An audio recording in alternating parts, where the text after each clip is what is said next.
Welcome to Western Wisconsin Journal. I'm back with another show on the arts, and I'm your reporter on the arts. I'm Bobby Pominville, and I would like to welcome one of my friends to the show today.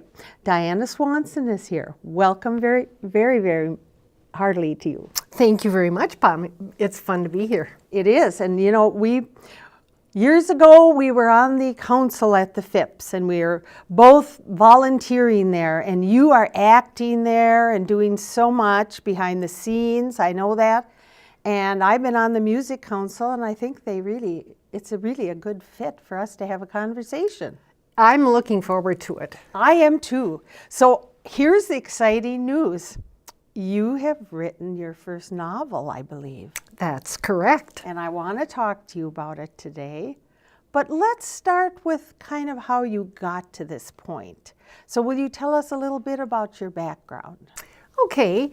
I have been a teacher all my life. Even though I'm not actively teaching, I consider myself a teacher still. But I taught elementary school, I taught art for St. Paul schools, and then I kind of wrapped up my career for St. Paul as principal of a brand new magnet school. And then I left and taught at McAllister College. So among the things that I taught in St. Paul was art. And so the character in my book is a young woman who's a widow who is a principal and formerly an art teacher. Oh, so you're really taking this a little bit personally. They say write what you know, so I agree. And of course, based on my FIPS activities, which have taken place since I've stopped teaching, there's of course a community theater piece in it. Oh yes, there has to be. Yes, so. And I've seen you on stage, and it's been very delightful, Diana. You're very good at it. Well, thank you very much, Bobby. You're certainly welcome. So that's kind of how you got to it. Mm-hmm. Because it must be kind of difficult to think of a story and then to sit down and write. Well, yes and no. I guess I've always loved mystery stories. And I told my husband that before I died, I had to be on the stage in a community theater production, and I had to have a mystery novel published. Oh. So that's what got me to the FIPS, because there was an audition class, and he said, take it, and then I auditioned, and I got cast. And so that was checked off, and I said to him, so can I have my own computer? Because we were sharing, and he uses his computer for work, and he said, what do you want your own computer for? And I said, well, now I've got to write the novel. And he said, I'm not so sure I want you to start that yet. Oh, really? Yeah. But I did eventually get my own computer and started writing, and as I say, using my own personal experiences, decided to create this story. So I always think of this woman as a heroine. I don't know if that's the right term. Yes, in a way it is.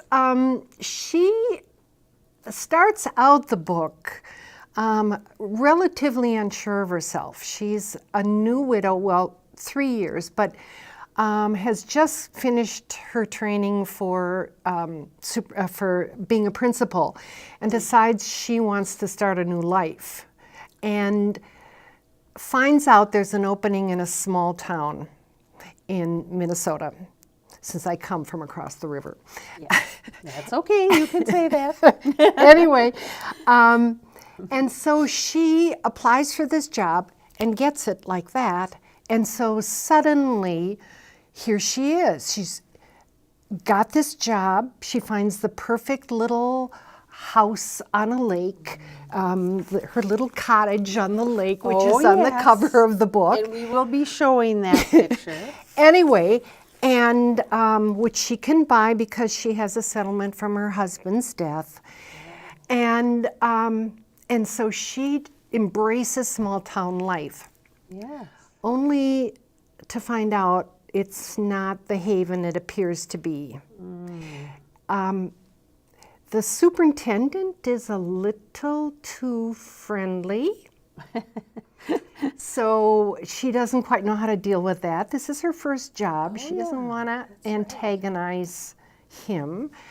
Oh, yes. A body appears on the school steps of her school that nobody can figure out what he's doing there. He doesn't seem to have any connection with the town. There's also a problem with teen drug use in her school. It's junior high, and one of the kids is into using steroids to be under the pressure of his father to succeed as an athlete. The father is kind of a bully, so she's got all of this going on in her life as she sets out to start this new life. Her one saving grace is the community theater, which takes place in her school, and the senior high school principal's wife is she's kind of the power behind the community theater, and turns out to be a really good friend for Tony, who's my protagonist, and gets her involved in the community theater. And the stage of the community theater is where all of these different parts come together. Oh, yes. So, Oh, that's a great synopsis you just gave me, and we can't give it all away. no, exactly. Because we do want people to think about buying the book. Yes. And we didn't say the title. We must say the title. Oh, okay. Now you see me, now you don't. That sounds a little nebulous. How did you come up with that title? Well, and actually the title was hard Yeah. because the Now You See Me, Now You Don't refers to the stalker, the serial killer, because he's forever, she sees shadows. She lives in this kind of isolated cottage. And she's not sure. I mean, she keeps telling herself she's got to be independent, and so she keeps, well, didn't really see that, or, boy. so she doesn't want to appear hysterical or all that kind of thing. But so the Now You See Me, Now You Don't is the stalker's place. And I have to say the stalker is a main character in the book. And these events are very current. There's a lot of things you hear about a lot of those types of things happen in real life. So I love that idea that you're going to give us a take on it, kind of, and you're going to write. And I'm kind of intrigued right now, too, about the mystery of it all and what's going to happen. Wow. So that's going to really be fun. Well, one of the best things that I've heard from people who've read it, and including, I'm part of a writing group that meets at the Stillwater Library. And so they helped me as I was doing the rewriting and so forth. I mean, they gave me input. They're wonderful writers themselves. And all of them, even as we were coming up to the end of the book, couldn't figure out who did it. And I love that. I do love that. Because I'm like a person who goes to the mysteries at the Phipps. I watch them on TV. I love those kind of movies. I just love those stories. Although not too psychological for me, because I'm still kind of a Disney person. I am. Yes. Because elementary music was my thing. Well, So I was doing like Snow White, that kind of thing. Of course, there were witches and things. Yes. But no, I can get a little freaked out by some of the stories. yeah, So this is going to lead people in. I hope so. I think so. I definitely think so. it was fun writing it for that reason. What fun. Now, you have some really intriguing artwork, too. Did you have an artist at all, or how did you choose that cover piece? The company, Ex Libris, is the publisher, and part of my agreement with them was they would provide cover art. And Okay, so you didn't have to worry about that piece. no, I had done some sketching, I guess because of my background as an art Yes. teacher. Yes. When I'm writing the story, I see things. And and interestingly enough, my writing group said to me, Diana, you have to describe more. And because you see it in your head doesn't mean that the reader sees it. So, I mean, that was one of the things they stressed for me. But I had a very clear picture of her little white cottage on a lake, Oh, yes. surrounded by woods on the edge of this small town in Minnesota. So I filled out, I wrote a description, and they asked me if I wanted to design my own cover, and I said no, that's commercial art. That's not the kind of art. That would be difficult, Yeah. I think. And so they had, a young man called me up one morning and he said, I'm looking at your description, tell me a little bit more about it. And I said, I want a white cottage, and the only light I want one window with a light in it. And other than that, I want it dark around it. And I see trees, and I see the silhouette of a person emerging from the trees, but it's very subtle. And he said to me, okay, he said, would you mind if I put the figure more in the foreground and more prominent? And I said, you're the artist. And I left it at that. And it works. And he sent it to me for my approval, and I looked at it, and my first thought was, well, I'm not sure if I like his hat. And then I thought, oh, get serious. And so I said, no, it does exactly what I want it to. It's mysterious. It's a little creepy, you know. Yes, and it's kind of something I can read into a little bit. When I looked at it, I was like, I don't quite get it. What is this? How come I can't tell what this is? Yep. But in a way, that's what you want. It's a mystery. It is a mystery. Very good. Wonderful. Okay, now another question.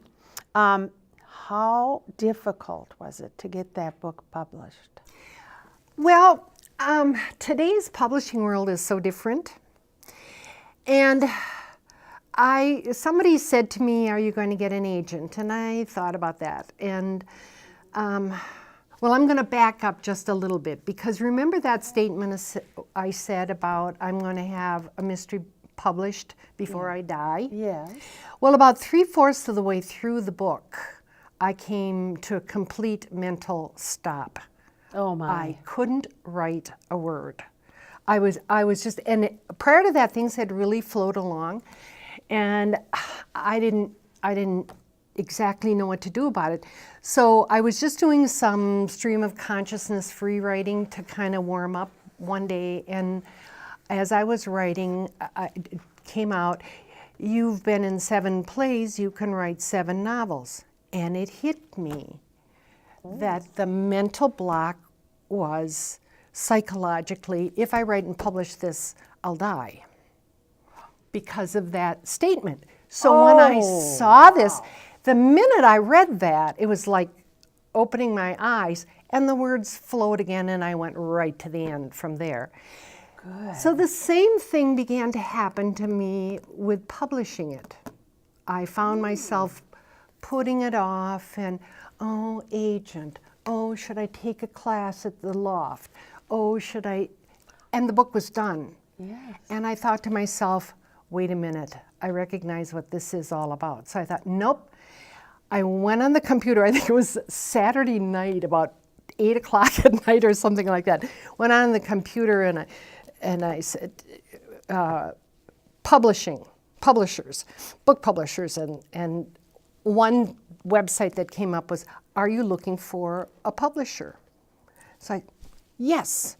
So I filled out this questionnaire about my book and how far are you, and I was finished with it and all that and the other thing, and hit the send button. And the next day I had 2 inquiries, one from Ex Libris, which is part of Random House and Penguin Publishing. Oh, yes, I've heard of that. And the other one was from, another well-known one. Well, since I didn't go with them, I don't have to say Well, that. you don't. That's true. Right.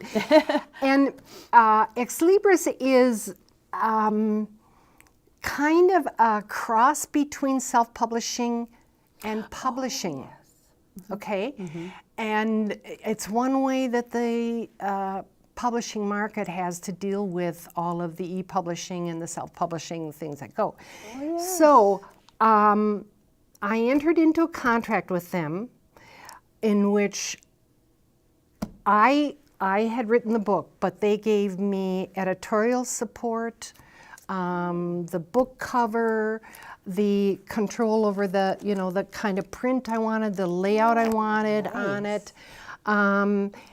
And I've had marketing support. So Wonderful. yeah, so it's kind of a shared thing. It's not complete.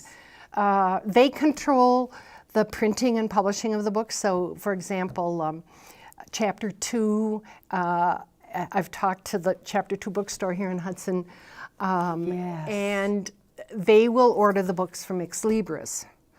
So it's marketed like a regular book, and I'll get royalties on anything that is sold that way.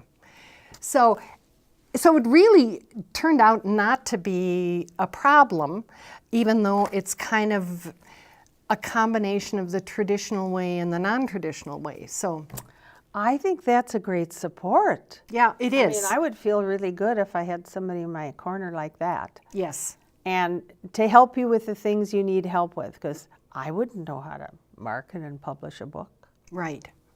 Right. And I know there's a lot of self-publishing that goes on. And self-publishing does require, I mean, if you self-publish, you have to sell it. Not that you don't anyway, because authors do promote their books. Yes, exactly. But this was, when I said to my husband, I said, this is going to be like a course in publishing and marketing a book. Yes. So, and it is. I mean, and they've learn a been lot. very, very helpful to me all along the way. Well, how wonderful that we have that bookstore in Hudson Yes. to promote it, and hopefully you'll have your own little open house night there and you can read it and so on. We've already kind of talked about that, so. Good, good, good. And I do know you are having a big event coming up at the Phipps on Sunday, April 10th from 4 to 6, and you have planned it so it follows the current production, Yes.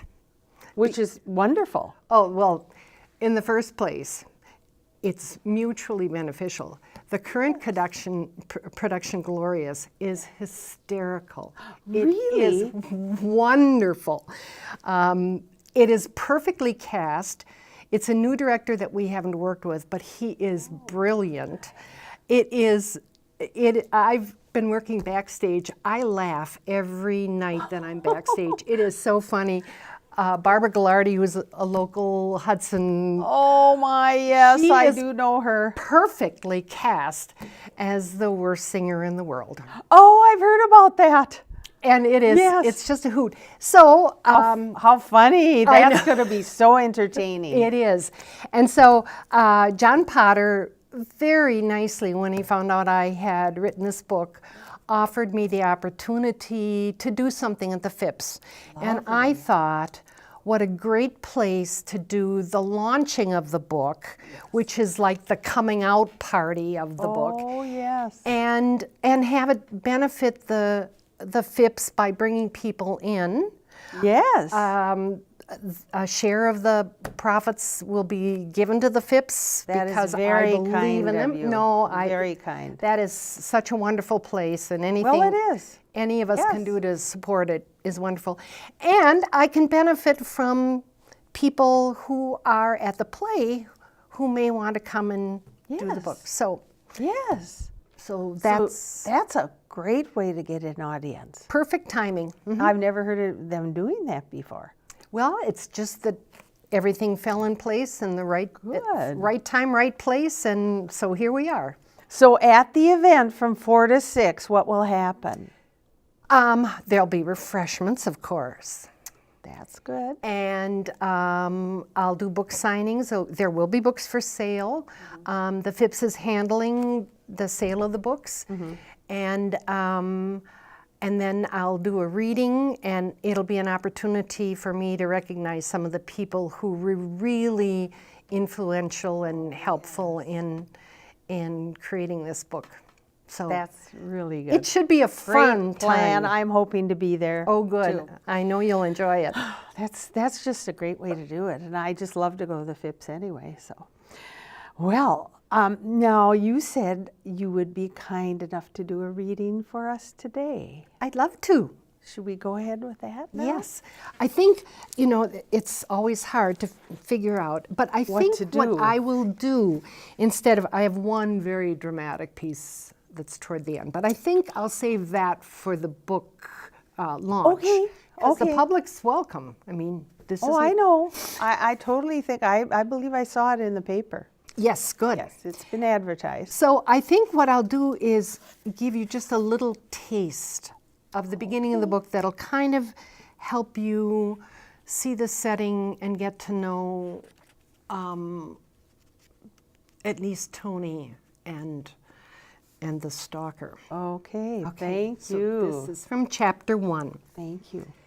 It was dark and quiet in the school building. The sunlight had paled long ago, but Tony hadn't noticed. She was totally engrossed in the papers that surrounded her. Had school been in session for a month already? It seemed impossible. However, looking around at the book orders, budget sheets, special education reports, she thought there had to be enough paper to represent 6 months' worth of work. Tony removed her glasses, rubbing the bridge of her nose, aware of the headache that was flirting around the edges and the hunger that was beginning to gnaw.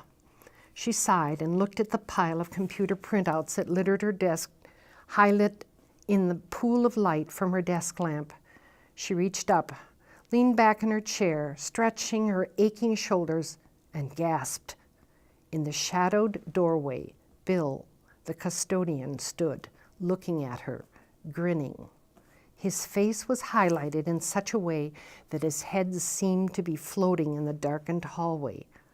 How long had he been standing there?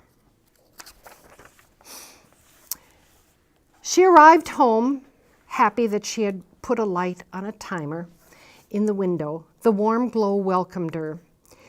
Coming home to an empty house at night was the worst thing about being alone. When Neil was alive, she often arrived home before he did, but then the emptiness was only temporary, and she would busy herself with starting supper or reading the paper. Now the emptiness had an endless, desolate quality to it. Maybe she should get a dog. She'd always wanted one. An Irish setter. Irish setters were supposed to be loyal and affectionate. She smiled ironically as she began to make a salad. With her schedule, she'd have to have a dog with a catheter. She spent very little time at home, it seemed, working late, meetings early, and often going to school on the weekends. But that helped with the emptiness. Maybe she should get a cat. They were supposed to be very independent. As she whisked the eggs and cheese together for her omelet, she straightened her shoulder. Yes, she was becoming independent, and she was proud of that fact. The watcher stood in the shadows outside of her cottage.